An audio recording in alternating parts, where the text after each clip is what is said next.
This wonderful news. Oh man, coming. Please don't tell me Mark is co-moderating. No, he is the moderator. That is terrifying. Hi, Denver. Oh, I love that.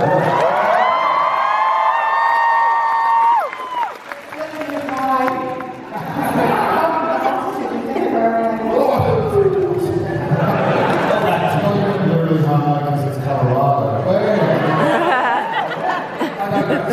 So I want to invite you guys carefully, quietly, but quickly, line up. And while they do it, I'm going to throw out all of them to you guys. Just a quick one, I want to ask questions. They got their insurance. So with the 469 seasons of Supernatural,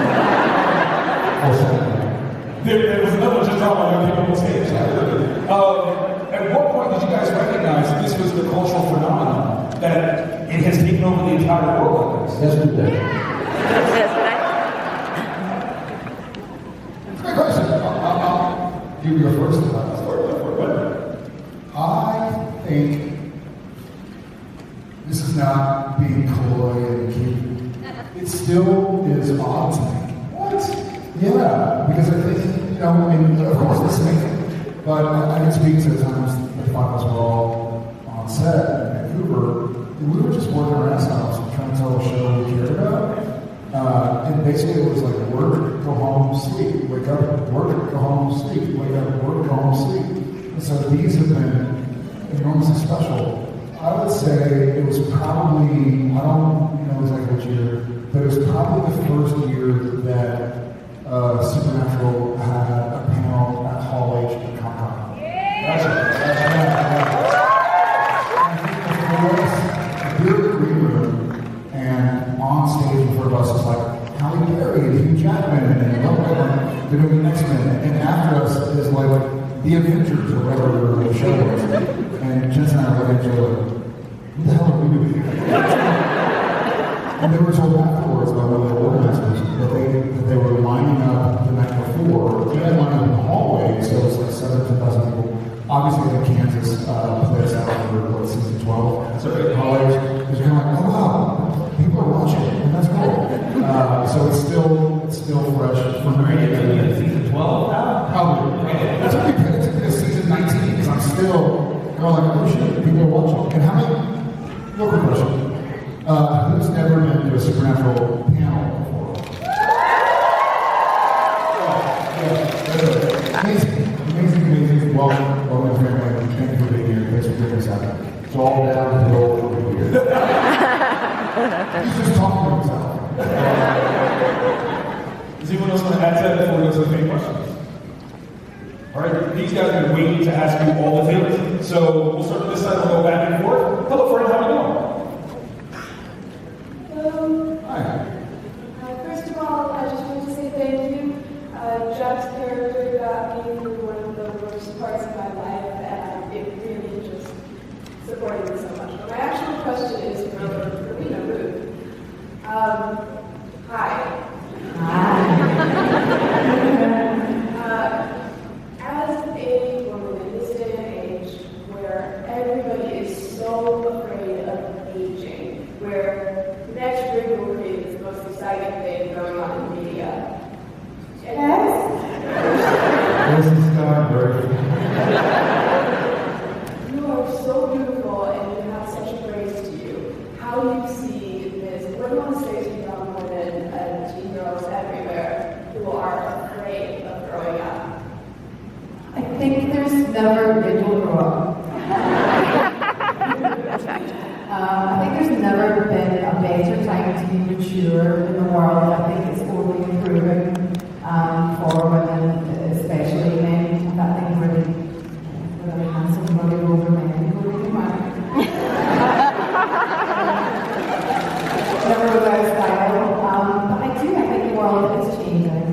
And I think, I'm lucky my mom was quite a good role model for me. We were just lucky to have in her life. She met her when I was 50. We had 20 years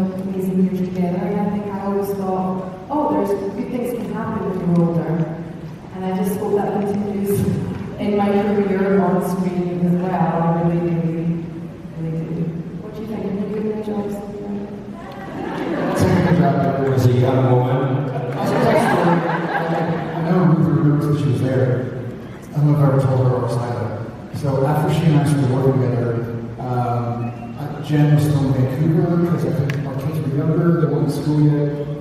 And so I come home and, how was your day? What did you shoot?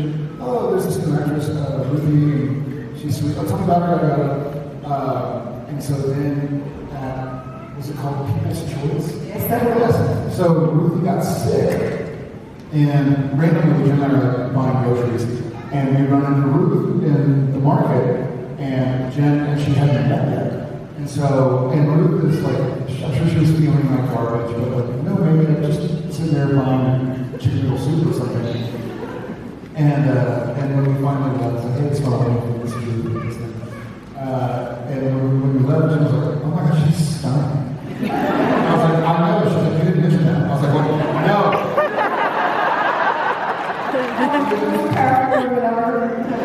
I'll say this, and for those of y'all who have been lucky enough to meet Ruth, and for those of y'all who have been lucky enough to meet her soon, is that her soul shines through, her heart shines through, no matter what she's wearing. We've had scenes where we were dying and killing and sweating and nasty, and she's always just a bright shining wherever she is. So it's not the same advice I can give. Yeah.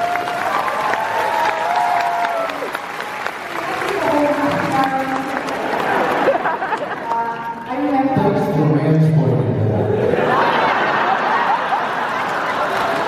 I remember you saying so well, and I just couldn't believe you remembered me because I was like, you'd be so many people, I just was so touched.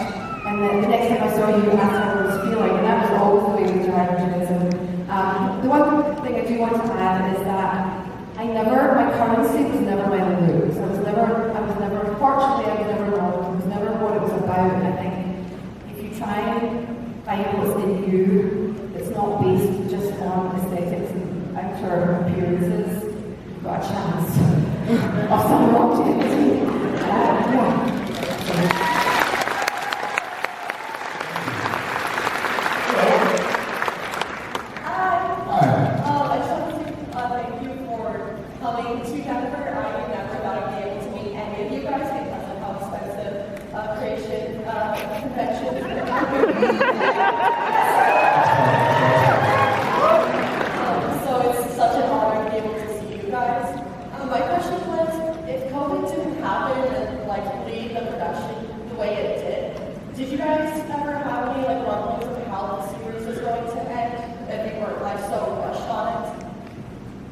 We did. We absolutely did. And we all have been there in the final scene. I think it's another great. What I love is kind of supernatural, as those of you who have seen a few episodes know. We kind of went meta. And so, what I love is that not in 15 years on Supernatural, life imitated art or vice versa so often. And what a crazy lesson it was, not for those of us on this side of the camera, but everybody, like, hey, life happens. Hey, it's not going to be perfect, but it's going to be great. And you might see the perfection in it later. That having been said, I hope we all come back for season 16 and beyond and finally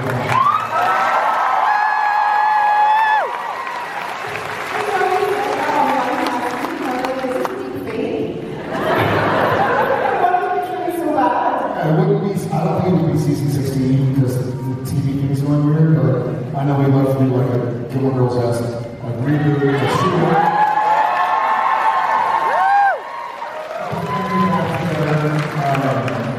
I would very much enjoy that. But here we are. And we lost some experiences, we lost friends, but now we're here together enjoying the residents. I'm dead.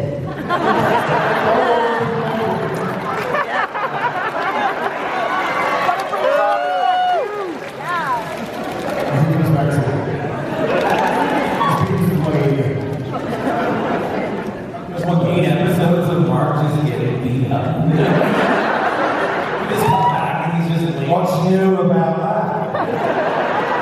Oh, you read the scripts? Thank you Very much so much. Hello. Hi, my name is Brenton Cartwright, and I'm a Supernatural fan, and We're in the right place. I've only seen like a couple episodes on Netflix, but one of the first episodes I ever watched from Supernatural was Supernatural crossover with Scooby-Doo.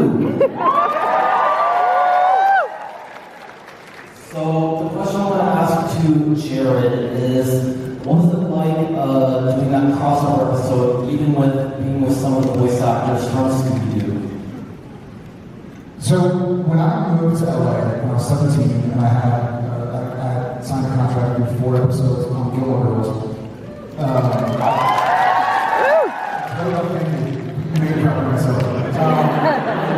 drove back to Los Angeles from San Antonio with my grandfather and 2,000 pine firework. And I had some clothes, and I had some shoes, and I had a Magnavox DVD VHS player combination here, and I had some VHS cassettes that I had recorded over the years, and many of them were Scooby-Doo. It was not working a lot. It was a show that I loved growing up. It would be in the background. It would be on Nickelodeon or Cartoon Network or whatever. And so it was like, oh, okay, well, I'll take these and they could be on the background. It kind of made me happy, made me laugh. And so getting to be a part of that was really surreal. And it was so strange also because at the time we were shooting, each episode was 8 days to film. So you shoot like Monday to Friday, the weekend off, Monday to Wednesday, next episode Thursday, etc.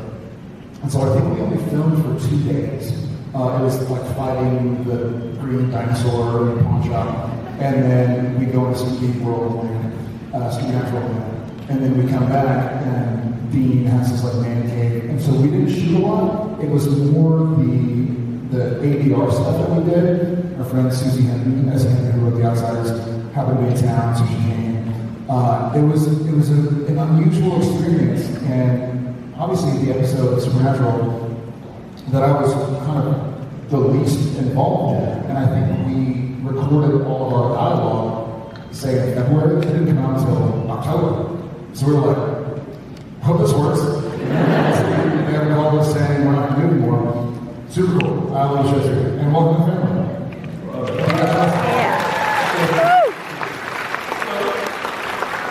Hi there. Also, seriously, thank you so much for everything you've done for the fandom. It got me through a really hard time in my life as well, as many others probably have and will say. And my question is for all of you, because Jim and Alexander are in The Boys. Do you guys think you'll ever join the cast of The Boys or Gen V?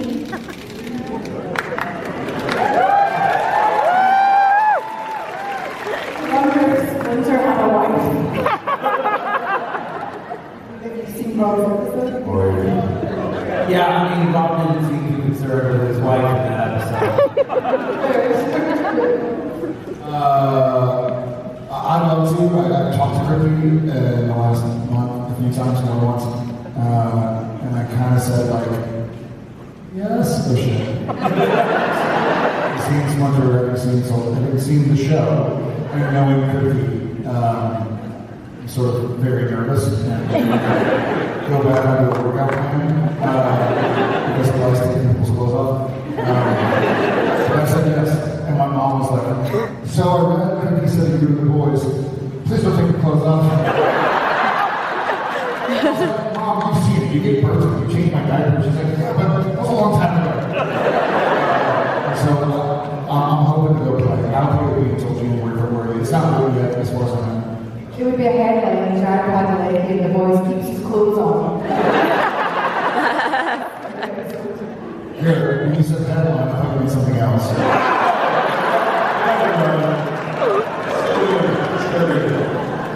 Thank you.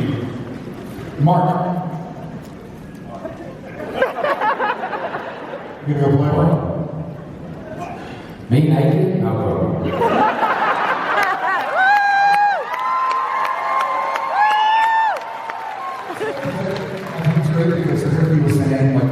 Season 5 might be it. So getting Shepard naked on The Boys would be a great way to lose viewers.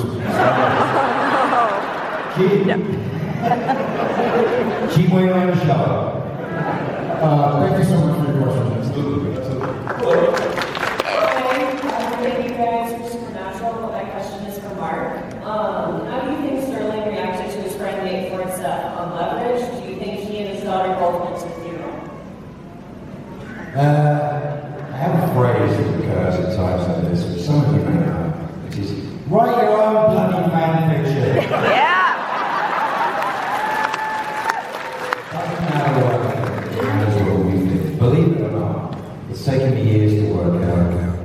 I'm the custodian. I've been lucky enough to be the custodian of characters that people have followed and enjoyed. I mean, my time at Supernatural as the custodian of characters was fantastic, but what it did for my life was something really different to spend that amount of time with these amazing people. And you know, I wouldn't be married, I wouldn't be in any of the situations that I've been in the last years if it hadn't been for what was going on around me. So I think Supernatural is much more personal to me than almost anything else. But I am just a custodian of the character. It's a collaboration between wonderful writers and creators that entrust me with something. And I like to see where it goes. And I have a little bit of room to do it, but I like to fill out what I've got, not imagine what I could do. Does that make sense? Yeah.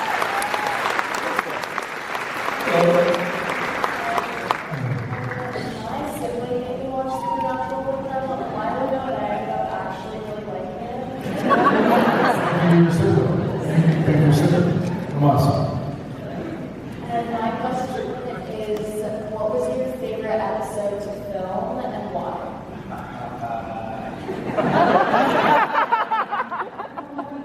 Yeah. Well, it wasn't that one. The kisser around the road.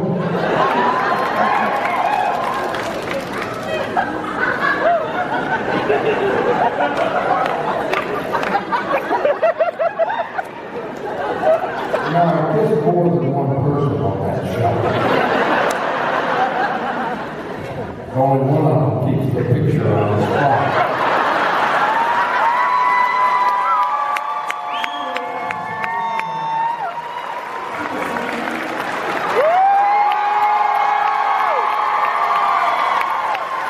What I love is just before. I've never seen a man more afraid.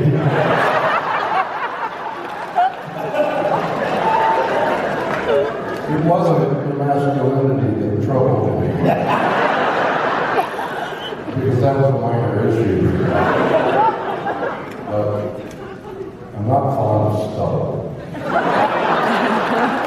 How do you think other people feel? What did you say? It's the softest lips. Anyway, I've been told by more than one person. My favorite episode was Weekend at Calvert.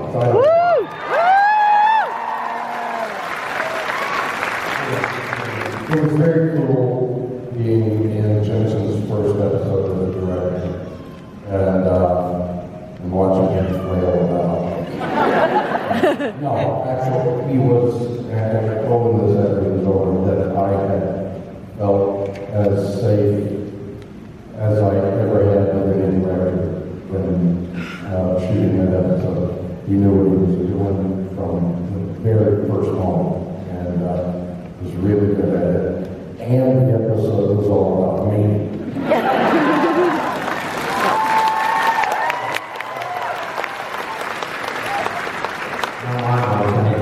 You know exactly what mine was.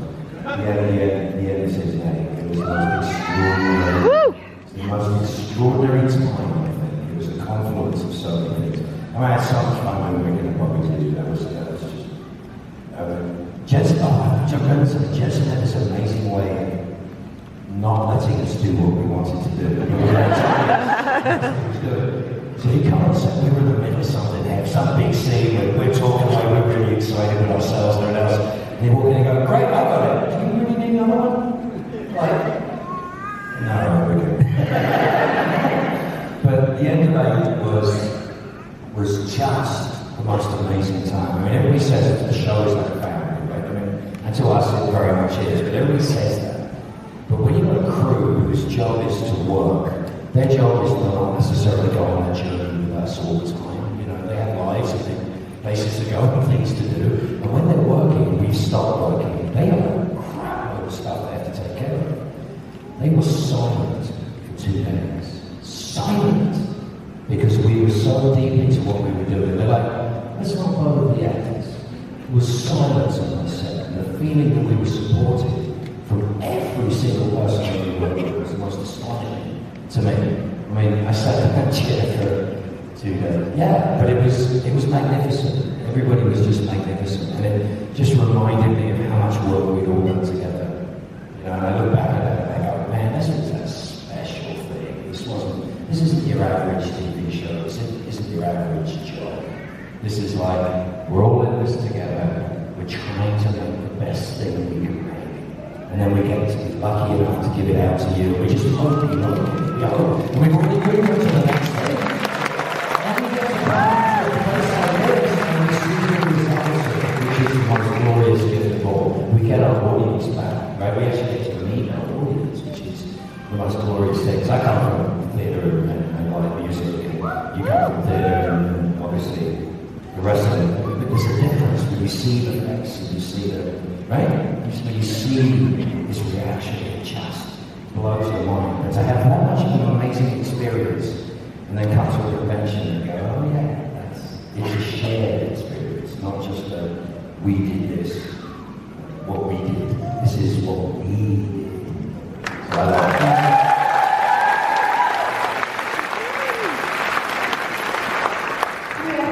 From tonight, one was regarding dating, which I just loved because I did an episode, and I remembered I was thinking of doing a voiceover almost as a monologue, and I remember you gently breaking up matchsticks and sticking them in your eyes to keep your eyes open because I had to do so many times.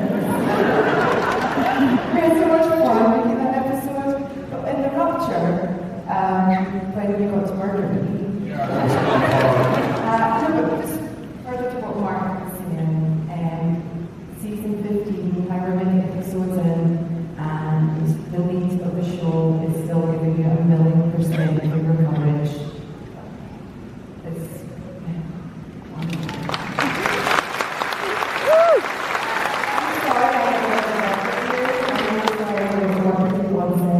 really like. Not yet. Yeah. Hey, I know yet. Some of my other focus was not doing alcohol. We will say something at some point during this time. What I was going to say was that, like, Mark's like, it was beautiful, it was perfect, the camaraderie. And I was like, you guys always make me sound like this being pirates.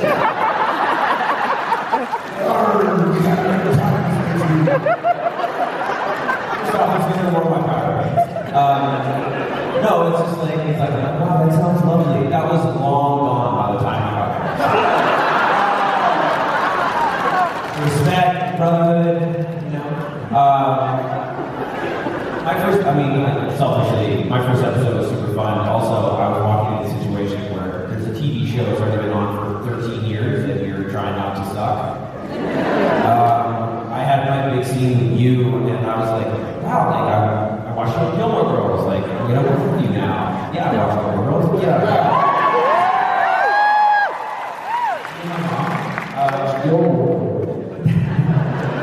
But no, then like first day I was like very like prepared, very serious, and then Jared spent the next 3 hours just trying to make me laugh constantly. It turns out it was very easy, so it was fun.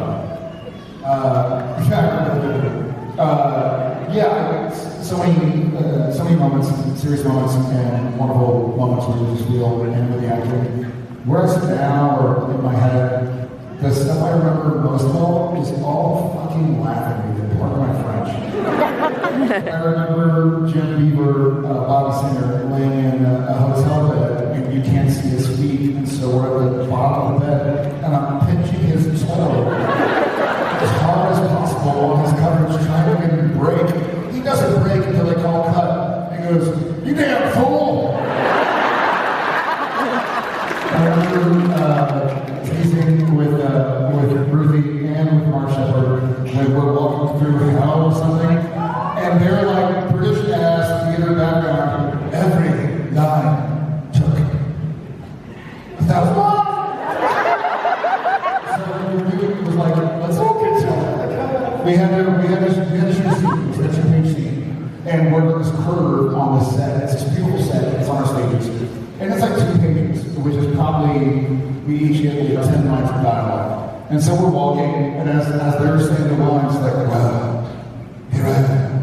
Yeah. Well, that's, yeah. And I was like, hey, I have like 5 lines in the scene. We're gonna have to talk quicker because y'all like appreciate the scene. We only have 42 minutes. Poor knockout. And you guys did my goal to prove And then with knockout in the scene, Jensen and I got kicked off set by Nick Lopez and Rada because it was like after the mini driver, baby driver. Oh man, that's Baby Driver. We were trying so hard, and so when Sam and me go to like the side room in the hotel room, and it stays with Misha and Alex, we were just we're off camera, and we're like,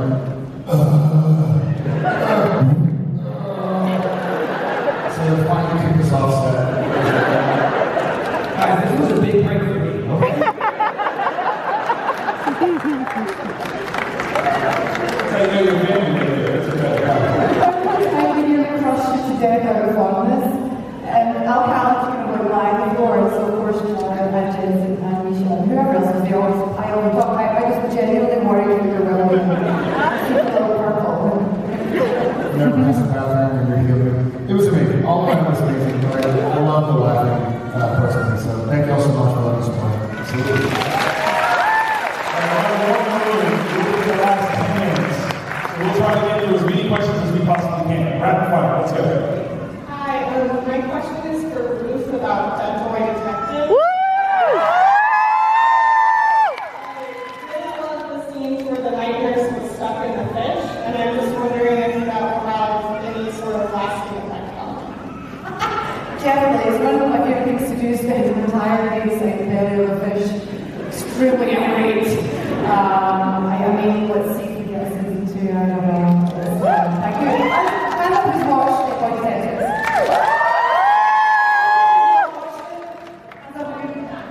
You slap yourself in the face. Thank you for watching, really appreciate it. Thank you. Hello. Is it surreal to like wake up and still not, since the show is not finished, is it like surreal to realize that it's finished, you don't have to like go on to set and do all this? Have to do this. Yeah, I think it was absolutely. I think one of the great things the entire. I think for all 5 of us, the characters we got to play and we are people. The show is not airing current episodes right now, but it feels as current as anything that's a part of my life. Like, here we are talking to 1,000+ people about fun ideas and fun memories. Like this is what I think we had. Maybe I'll have 2, not only that we have now. So The paychecks go. you can see it's real. What? We're the curmudgeons of the show.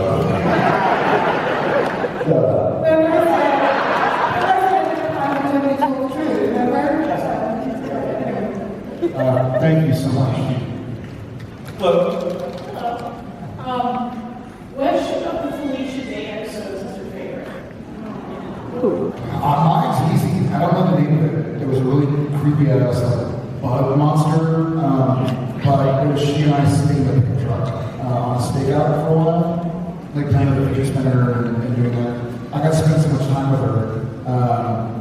She's gold. Yeah, she's amazing. So I really love that. I got to spend a lot of time with her. Oftentimes, my experience in the show, I feel like I see my 4 friends up here right now more often doing these than I did on the show because you're so busy. You're memorizing the next scene, you're blocking the next sequence, you're doing the stunts, you're changing your wardrobe, you're doing hair and makeup touch-ups. And so when you had stuff that you just got to, there was something we were bringing to like save or something. There were sequences and episodes that I got to really hang with the person as much as off camera as on camera. And so I don't recall in that episode, but that's what sticks out to me.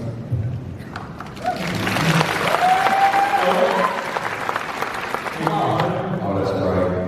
Hi guys. So I was just curious, this is a question for the whole panel. universes any of your characters would survive? Favorite horror movie universes? Yeah, any of your characters survive. I know, well, let me turn that question on its head. I know the horror movie universe that Mark Shepard would be dead instantly. It's called A Quiet Place.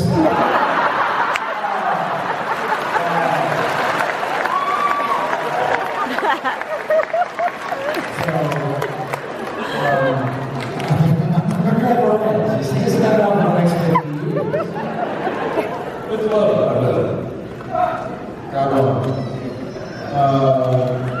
We killed him during the opening credits. There'd be the opening credits and like, did I ever tell you when I was back here? Maisie, we found some booty. What are you going to do in the reboot supernatural? You're going to be speaking and just kill him. Y'all. Not the baby's question. I'm too scared to watch horror movies. The supernatural revival is what you watch for me. I have to turn it off. Genuinely, I have to. I think I do a lot of Supernatural for like 15 years. Come back. Y'all come back. Thank you. Thank you. How are you? Bless you. You with the finger. I'm great. How are you? Wonderful, thank you. Wait, me? That's your question? Thank you so much, great. Yes. I love you all. My question is for Mark, though, about my favorite show, Warehouse 13. About your character, Balda, do you think that he was evil from the get-go? No, never played any good character in my life. Those characters have some slightly different moral values and they're different moral stereotypes, but nobody is ever evil in their own world.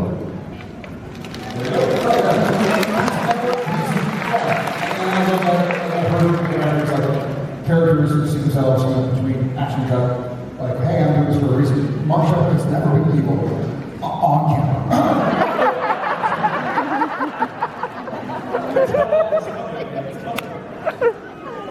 I really wanted to know 15 years ago. My question is for Jared. I guess, how are you feeling about being able to work with Jensen again on a cookie project? Well, have you seen the boys? I am excited to know that I work with Cricky or Admirals or anybody up on the stage anytime.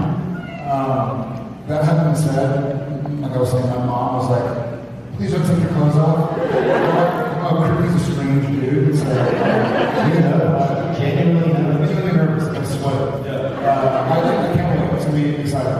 Right now, I'm really interested in kind of like spending time with family and friends. And I strangely, but in 24 years, I've never been jobless. I've been on strike, or I've been in the pandemic. But I've always been like, hey, once the strike ends, we have a week until you're back on set. Hey, once the pandemic ends, we start up Supernatural 2 weeks later, 2-week quarantine, and then Walker. So I've just always been kind of bouncing around and never had time. And this is also one where I never had time to really sit and go like, okay, who was Jared 42 in a couple weeks that I wasn't at 22 before Supernatural, or that I wasn't at 17 before Gilmore Girls. And so I'm looking forward to spending time with people I want to spend time with, y'all included, them included. Like, that's what I'm really enjoying right now. So when it's time to play pretend again, I hope I can hit the ground running, and I know I have some support around here, so thank you.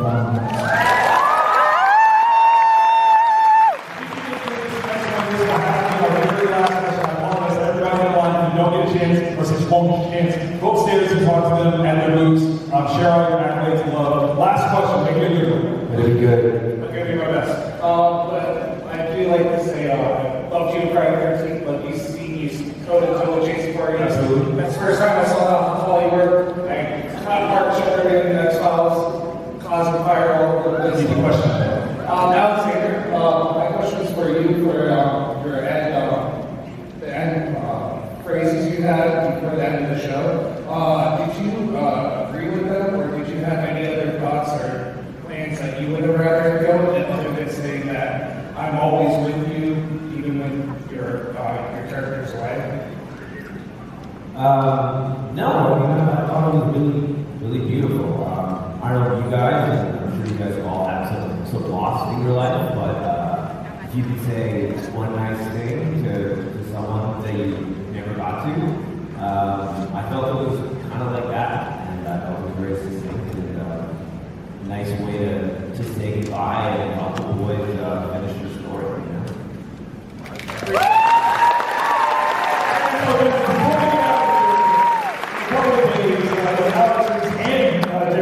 So we can give a happy birthday to her. 1, 2, 3. Happy birthday to you. Happy birthday to you. Happy birthday to you. All her birthdays.